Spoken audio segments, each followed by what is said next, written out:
Muito bem, temos sido grandemente abençoados nesses dias. Palavras do Israel têm sido muito poderosas, muito diretas, muito edificantes nas nossas vidas.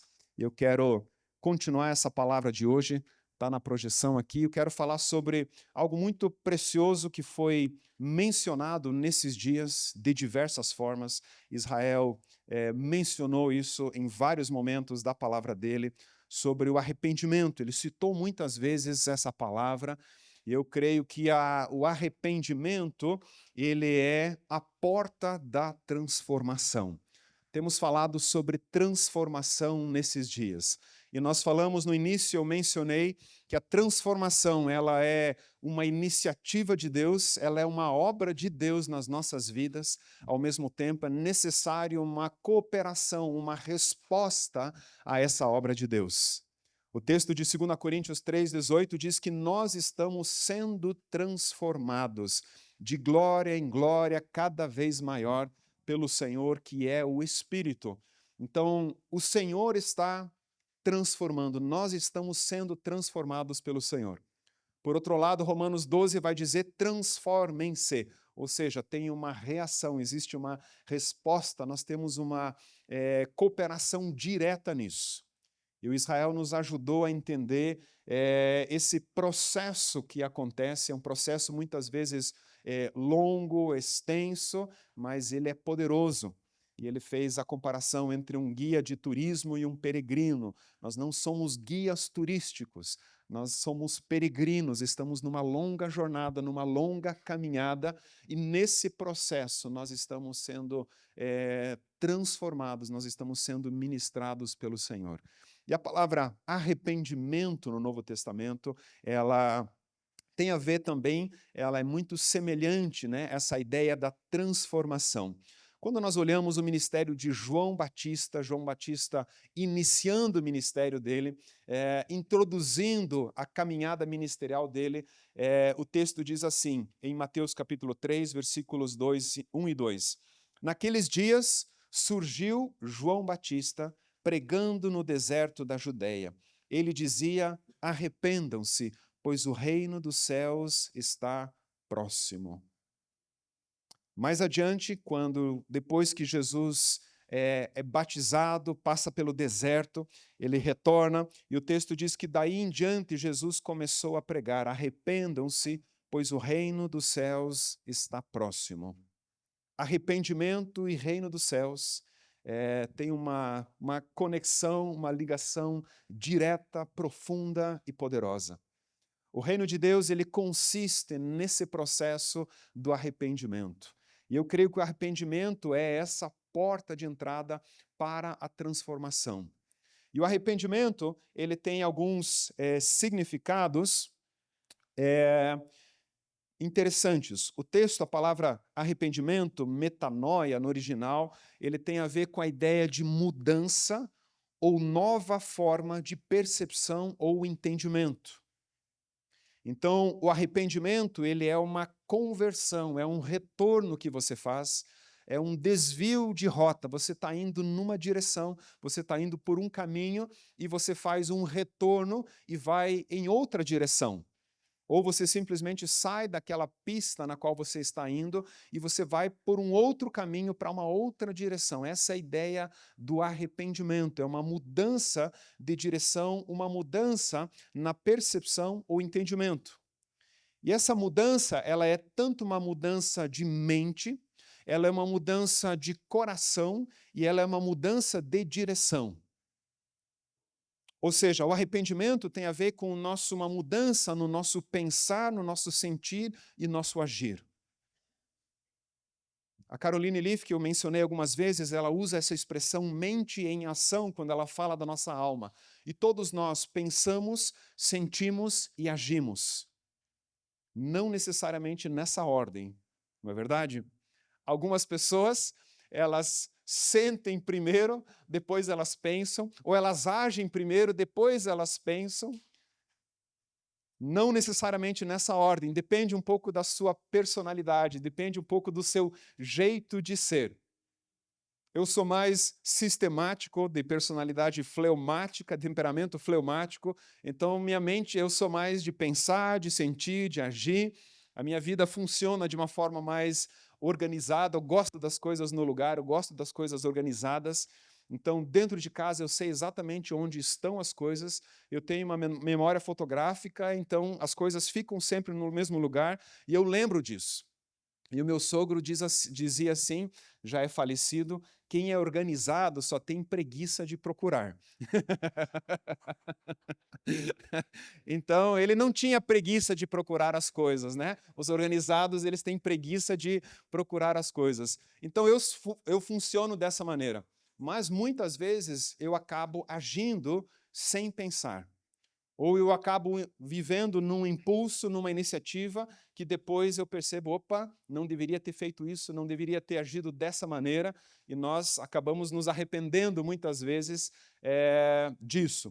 Mas o arrependimento, ele tem a ver com essa mudança, que envolve o nosso pensar, envolve o nosso sentir, envolve o nosso agir. Por isso a palavra que foi mencionada tantas vezes, né? Mantenham o pensamento nas coisas do alto, pensem nas coisas do alto. Hoje de manhã eu me esforcei para que meu primeiro pensamento, quando eu acordasse, fosse alguma coisa espiritual, né? Fosse alguma coisa do alto. Não foi o jogo de basquete ontem, então hoje eu já acordei consciente, eu lembrei disso. Opa, primeiro pensamento, eu quero pensar em alguma coisa do alto, né? E esse é um exercício que nós precisamos praticar. Então, o arrependimento ele tem a ver com todo o nosso ser. E Jesus, ele introduz, assim como João Batista, ele introduz o ministério, ele começa o ministério dizendo: arrependam-se, ou seja, mudem a percepção da sua mente, do seu coração e da sua direção. É nisso que consiste o reino dos céus.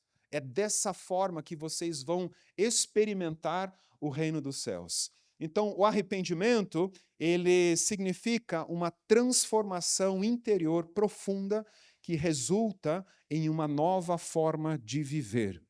O arrependimento é uma transformação interior profunda que resulta em uma nova forma de viver. E eu quero ler alguns textos com vocês que vão nos trazer alguns conceitos, algumas ideias sobre o arrependimento.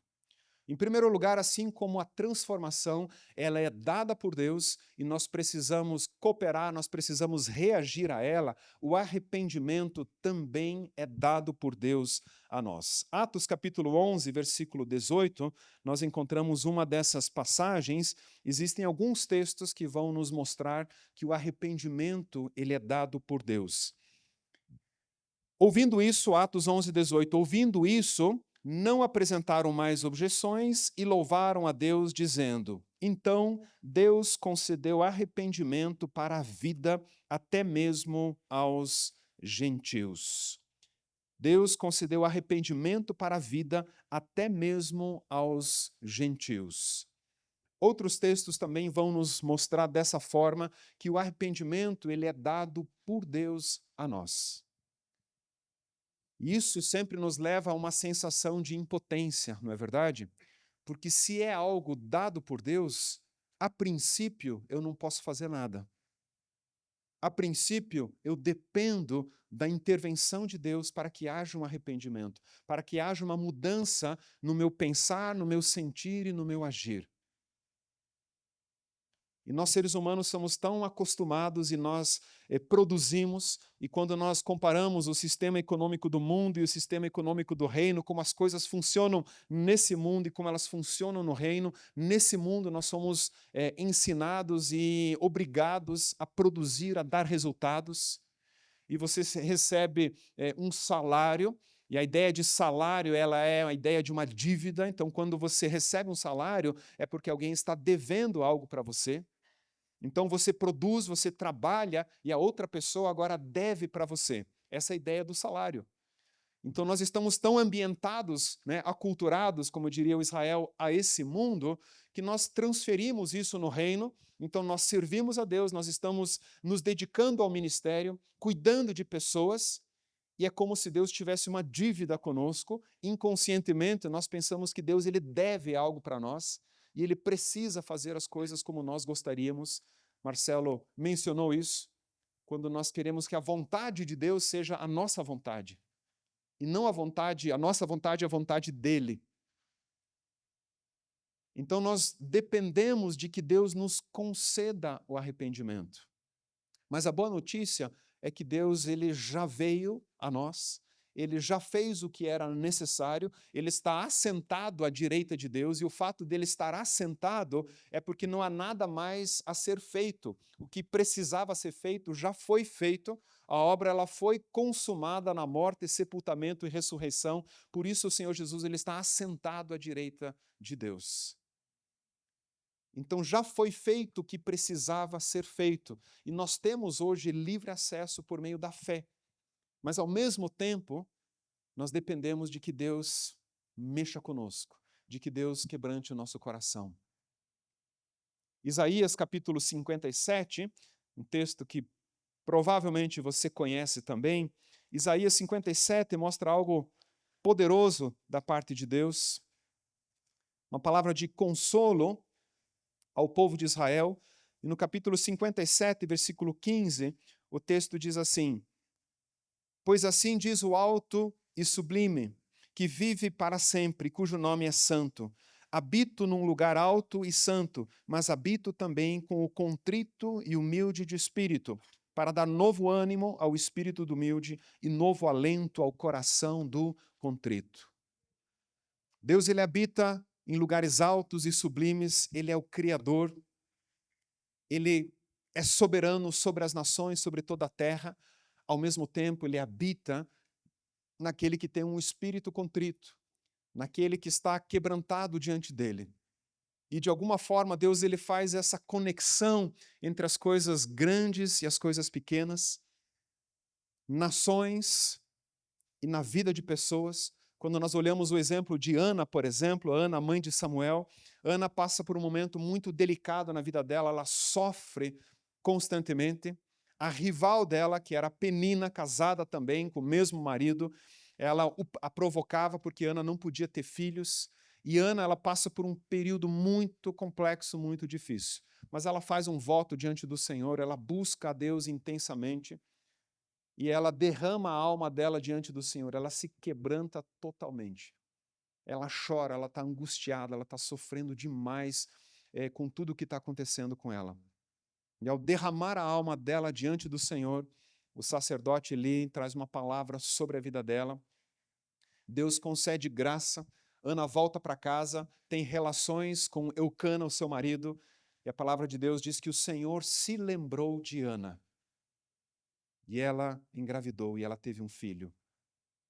E nós estamos falando de um período de uma transição muito grande, de um período de uma liderança descentralizada, um período de dos juízes, onde a anarquia está estabelecida, não existe um rei, cada um fazia o que bem entendia, e há um período de transição acontecendo, de uma liderança descentralizada para uma liderança profética que vem por meio de Samuel, para depois haver uma liderança monárquica, quando o rei é estabelecido. E olha só que interessante, né? Ana, na sua situação tão individual, na sua dor tão específica, ela se quebranta diante do Senhor, ela derrama a alma dela diante do Senhor. E Deus, por meio de Ana, levanta uma liderança profética, uma liderança que vai determinar o destino da nação de Israel.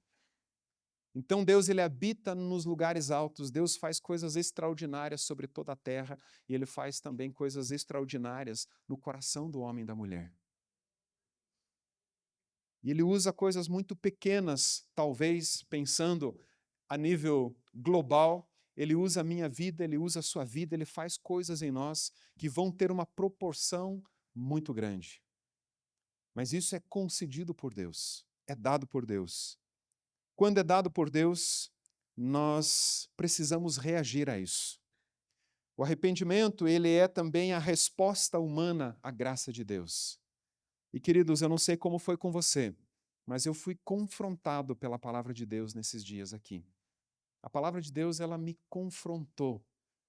E Deus usou a vida do Israel para confrontar o meu coração, para confrontar de verdade a minha vida. E a questão é como eu reajo a isso? O que eu vou fazer com isso? Se o meu coração queimava enquanto Israel ministrava, qual é a minha resposta a isso? Ele citou várias áreas tão cruciais, tão importantes. Falou da questão da sexualidade, falou da questão financeira, família. E tantas áreas nós temos sido confrontados pela palavra de Deus. Qual é a nossa reação a isso? Quando nós lemos 1 Timóteo capítulo 3, onde Paulo estabelece para Timóteo as qualificações de um líder espiritual. Essa palavra é para mim e para você, ela é para nós. E a questão é, quando nós lemos essa palavra, quando nós lemos aquelas qualificações, qual é a nossa reação? Como nós reagimos a isso?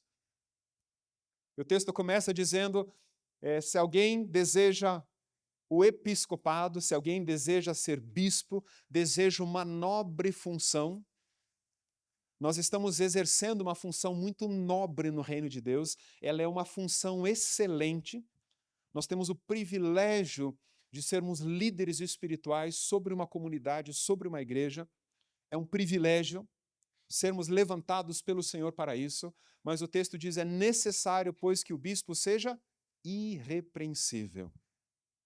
E começa uma lista de qualificações. Queridos, se nós realmente valorizamos, se nós entendemos que é palavra de Deus para nós, nós precisamos permitir que ela confronte a nossa vida. E se esse texto, se 1 Timóteo 3 não é uma realidade na minha vida, eu preciso derramar a minha alma diante do Senhor e dizer, Deus, transforma. Deus, cuida do meu coração. Transforma o meu interior, transforma o meu caráter, transforma a minha vida. E essa é a resposta que nós vamos dar a Deus. E esse arrependimento, ele vai abrir a porta da transformação. Se houver arrependimento, eu mencionei ontem também a questão da identidade e comportamento. Nós temos uma identidade firmada em Cristo. Eu sou um só espírito com Ele, eu sou filho, sou filha de Deus, eu sou discípulo do Senhor Jesus, como disse o Israel. Essa é minha identidade, eu sou amado, eu fui justificado, eu sou santo em Cristo Jesus. Mas muitas vezes o meu comportamento não é coerente com quem eu sou. É interessante quando isso foi um entendimento que Deus nos deu com relação à educação de filhos quando os nossos filhos eram pequenos. Separar a identidade de comportamento. Então a identidade dos nossos filhos, ela precisa ser afirmada. E o comportamento precisa ser tratado, precisa ser corrigido. Então, quando você fala para o seu filho, você não vale nada, mas você não aprende nada, você não faz nada direito. Quando você fala isso para o teu filho, você está ferindo a identidade dele. E a identidade precisa ser afirmada. Você pode dizer ao seu filho, olha, o que você fez, a sua atitude, ela não foi legal. Esse comportamento não é adequado, não é assim que nós devemos nos comportar. E percebem a diferença? Você trata o comportamento e a identidade você afirma. Você diz, filha, eu amo você, filha, eu amo você. Eu tenho prazer na sua vida. Você tem potencial, você sabe fazer tantas coisas. E você começa a afirmar, você começa a abençoar a identidade da criança ou do seu filho. Então, identidade e comportamento. É interessante, eu não vou entrar em detalhes nisso, mas a ideia de andar no Espírito, ela é andar conforme a nossa natureza. Isso nós encontramos em Gálatas 5:25, quando o texto diz, se vivemos pelo Espírito, andemos também pelo Espírito. Ali Paulo utiliza uma palavra, andar no Espírito, e ela é utilizada para entender que nós devemos andar conforme a marcha de um soldado, andar de forma alinhada. Então, se vivemos pelo Espírito, a palavra zoe, se nós recebemos essa vida verdadeira, essa vida no Espírito, nós devemos andar de forma alinhada, ou seja, a nossa vida deve ser coerente com a nossa natureza, com a vida que está em nós. Então, andar no Espírito não é somente manifestar os dons, poder, revelação, amor, curas, milagres, e nós achamos muitas vezes que essas pessoas andam no Espírito. Isso é uma das características, alguém que anda no Espírito flui no amor, flui nos dons, mas ela anda alinhada com a sua natureza, com quem ela é. Então nós precisamos permitir que o Senhor nos conceda a graça de andar conforme a nossa identidade. E quando nosso comportamento não é coerente, precisamos de arrependimento. Precisamos mudar a direção, precisamos mudar o nosso coração, precisamos mudar a nossa mente para experimentarmos essa transformação. Então, o arrependimento, ele é a resposta de Deus a isso. O arrependimento, ele vai gerar frutos e ele vai gerar obras. Frutos, talvez você lembre do texto de Mateus capítulo 3, versículo 8, João Batista, ele está confrontando o povo, confrontando as pessoas, e ele diz, né, ele introduz o culto, né, de uma forma tão interessante no versículo 7, né, ele diz, raça de víboras, quem lhes deu a ideia de fugir da ira que se aproxima, deem frutos que mostrem o arrependimento, ou deem frutos que mostrem o arrependimento. Então, o arrependimento, ele traz resultados, ele gera um fruto. Ou seja, o arrependimento vai mudar o seu comportamento. E será visível, será perceptível que o teu comportamento é diferente, ele é diferenciado. Em Atos capítulo 26, versículo 20, Atos capítulo 26, versículo 20,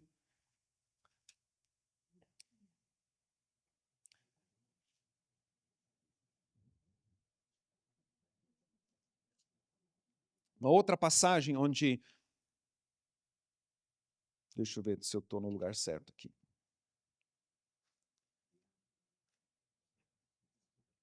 Atos 26, 20. Diz assim o texto, preguei em primeiro lugar aos que estavam em Damasco. Paulo está relatando o que acontece logo após a experiência dele com o Senhor. Depois aos que estavam em Jerusalém e em toda a Judéia, e também aos gentios, dizendo que se arrependessem e se voltassem para Deus, praticando obras que mostrassem o seu arrependimento. Então, arrependimento, ele gera obras que serão visíveis. Então, as pessoas perceberão que há uma mudança significativa acontecendo. Nós vemos isso com Zaqueu, por exemplo. Zaqueu, quando o Senhor Jesus o visita, vai na casa dele, Zaqueu, ele começa a se levantar e o que ele faz? Zaqueu, ele mostra que o arrependimento verdadeiro, ele se expressa em atitudes práticas e reparadoras. Zaqueu, ele recebe ao Senhor Jesus na sua casa. E ele recebe não só na sua casa, mas parece que ele recebe ao Senhor Jesus na sua vida, porque Jesus vai dizer, hoje a salvação chegou nesse lugar. E ele recebe a esse Senhor na sua vida. E essa recepção, ela gera atitudes práticas, atitudes reparadoras. Então, o arrependimento, ele traz mudanças, ele traz resultados, ele traz frutos dignos do arrependimento. Quando nós lemos a parábola dos dois filhos, né, a parábola do filho pródigo, que eu prefiro chamar de dois filhos, porque os dois filhos não tinham intimidade com o pai, os dois filhos não conheciam essa intimidade, não tinham essa relação com o Senhor. Mas o filho que se afasta, que sai de casa, e ele chega lá no fundo do poço, e o texto diz que caindo em si, de repente, os olhos dele, o coração dele, os olhos são abertos, o coração é quebrantado. E o texto diz que ele cai em si.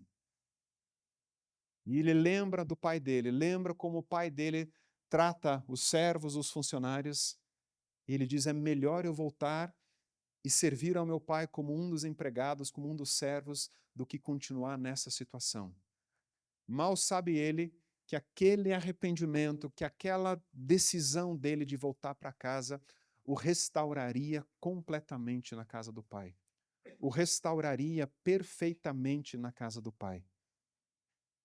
Ele não se sentia digno de voltar para a casa do pai. Ele não se sentia mais digno de ser filho desse pai. Mas uma vez que você é filho, Deus ele não te vê de outra forma. O nosso Pai Celestial, ele não te vê de outra forma. Ele enxerga você somente como filho. E independente do seu comportamento, talvez o seu comportamento não está legal, você continua sendo filho. Talvez você não se sinta digno de voltar para casa como um filho, mas é assim que o Senhor te vê e é assim que Ele vai te receber.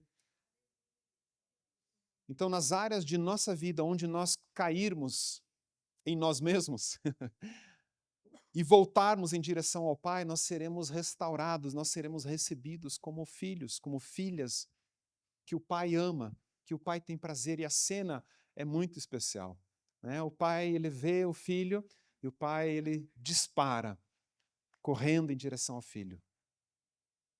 Para mim, essa ilustração de paternidade, ela é sempre muito forte, né? Eu tenho 3 filhos homens, o Kael está com 22 anos, o Daniel está com 20 anos e o Joseph está com 13 anos. Eu estou com saudades deles. Estou fora de casa desde terça-feira, mas na quarta-feira eu já estava com saudades deles, da minha esposa. Eu amo estar com eles, eu amo a presença deles. Eu amo conversar com eles, eu amo sair com eles, eu amo fazer qualquer coisa com eles. E quando eu penso nisso, quando eu reflito nisso, eu sempre penso quanto mais o Pai Celestial, quanto mais o nosso Pai Celestial tem prazer, tem alegria em estar com seus filhos, em desfrutar da vida com seus filhos. Não sei se vocês repararam, de vez em quando eu acabei citando alguns nomes aí, chamando alguns pelo título de pastor, mas nós chamamos aqui na Fermata as pessoas pelo nome. Eu chamo de Israel, o Marcelo, o Borges, o Adaías.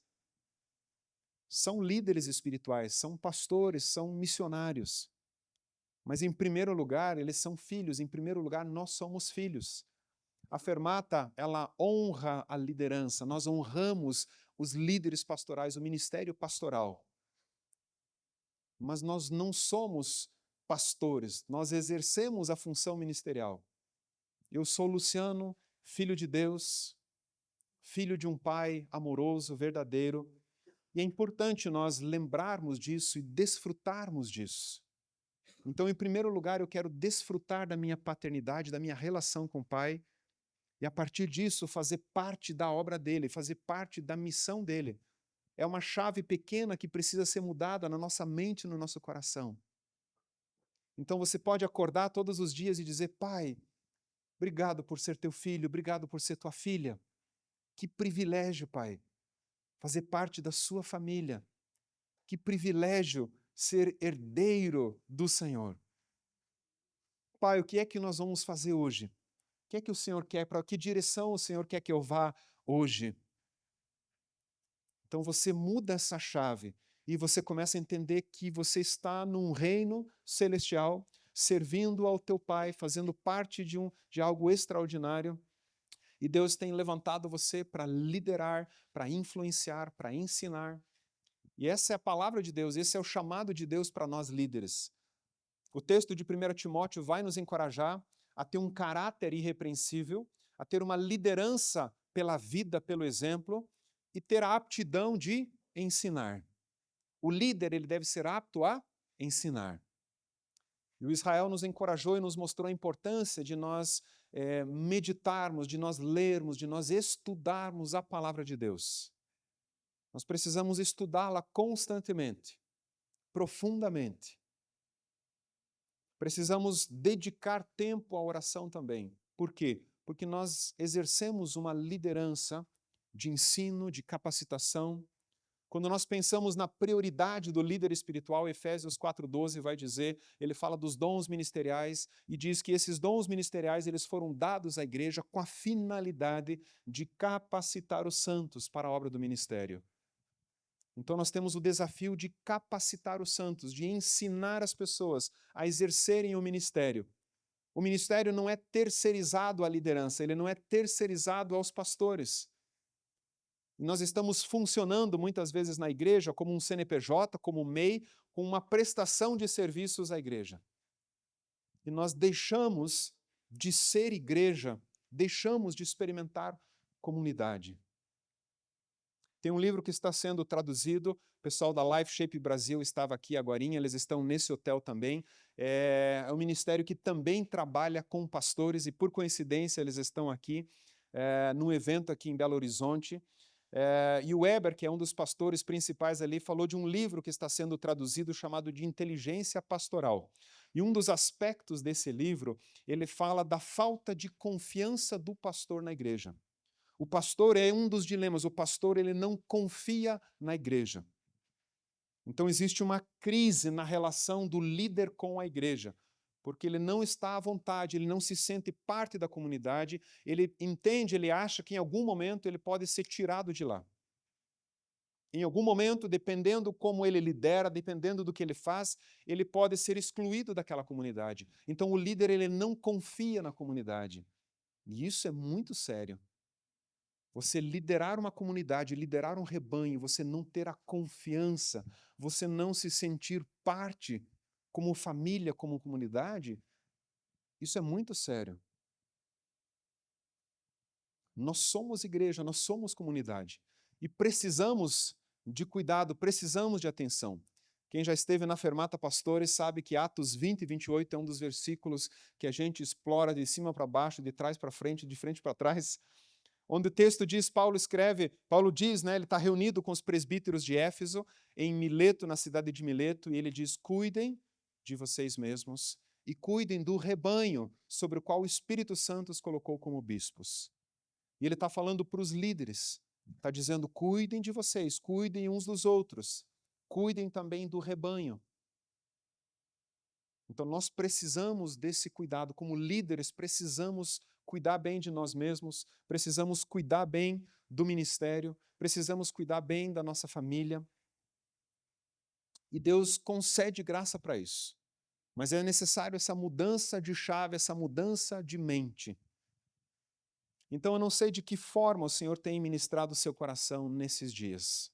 Quais aspectos têm sido confrontadores na sua vida?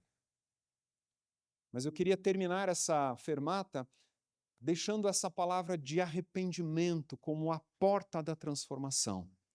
Se você deseja, se algo que aconteceu nesses dias é o próprio Deus ministrando o seu coração, e você pergunta o que eu faço com isso, como é que eu lido com isso na minha vida, eu quero mostrar simplesmente essa porta a você, que é o arrependimento. E o arrependimento, ele não precisa ser dramático, às vezes ele é dramático, às vezes você chora, você é quebrantado, você se arrepende.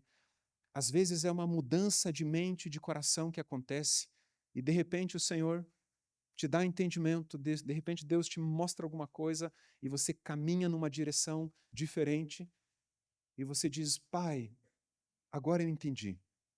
Pai, eu não quero mais andar dessa forma. Eu quero andar de forma diferente. Então pode ser com emoção, sem emoção, com choro, sem choro. Deus, ele opera, ele faz do jeito dele. Mas se você tem sido ministrado nesses dias, a nossa resposta, minha resposta, ela deve ser essa mudança de mente, de coração e de direção. Amém? Eu quero chamar o Marcelo aqui à frente para que ele toque o violão. Eu queria fazer um desafio a você. Talvez você não queira, mas quero fazer esse convite a você. Você pode ficar sentado, ou se você puder, se ajoelhe ali onde você está na sua cadeira. Eu queria que você colocasse a tua vida diante do Senhor nessa manhã, pensando no que aconteceu, pensando no que o Espírito Santo ministrou na sua vida. Eu quero encorajar você a responder à ação de Deus na sua vida nesses dias, a responder, a corresponder com aquilo que Ele tem ministrado na sua vida. Talvez seja algo muito específico, muito pessoal. Ana, quando ela está no templo, ela está cochichando, ela está mexendo os lábios dela. Ninguém entendia e ninguém precisa entender o que você está orando, o que está acontecendo. É você e teu pai. Coloca a tua vida diante do Senhor nesse momento. Ore e fale com Ele. Enquanto o Marcelo vai ministrando um pouquinho, tenha esse tempo pessoal com o Senhor.